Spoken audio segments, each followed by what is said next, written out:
There's a famous seaside place called Blackpool that's noted for fresh air and fun. Mr. and Mrs. Ramsbottom went there with young Albert, their son. A grand little lad was young Albert, all dressed in his best, quite a swell. He had a stick with a horse's head handle, the finest that Woolworths could sell. They didn't think much of the ocean. The waves, they were piddling and small. There were no wrecks and nobody drowning. In fact, nothing to laugh at all.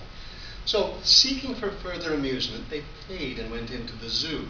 They had lions and tigers and camels, and old ale and sandwiches too. There was one great big lion named Wallace. His nose was all covered in scars.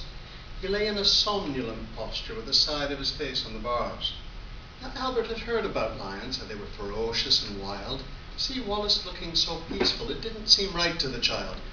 So straightway the brave little fellow, not showing a morsel of fear, took his stick with the horse's head handle and pushed it in Wallace's ear. You could see that the lion didn't like it. For giving a kind of a roll, he pulled Albert into the cage with him and swallowed the little lad whole. Then Pa, who had seen the occurrence and not knowing what to do next, said, "Mother, young lion's at Albert." And Mother said, "Well, I am vexed." Then Mr. and Mrs. Ramsbottom, quite rightly when all said and done, complained to the animal keeper. The lion had eaten their son. The keeper was quite nice about it. He said, "What a nasty mishap. Are you sure it's your child that he's eaten?" Said Pa, "Am I sure? Here's his cap."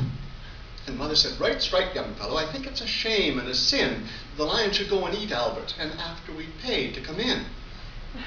The manager had to be sent for. He came and he said, "What's to do?" Said Father, "Young lion's at Albert, and him in his Sunday best too." The manager wanted no trouble. He reached for his purse right away, saying, "How much to settle the matter?" And Pa said, "Well, what do you usually pay?"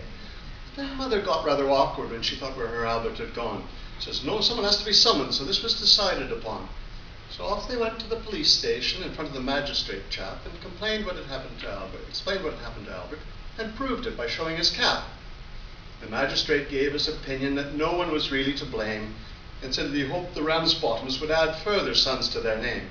This mother got proper blazing, and "Thanking you kindly," said she. "What waste all our lives raising children to feed bloody lions? Not me."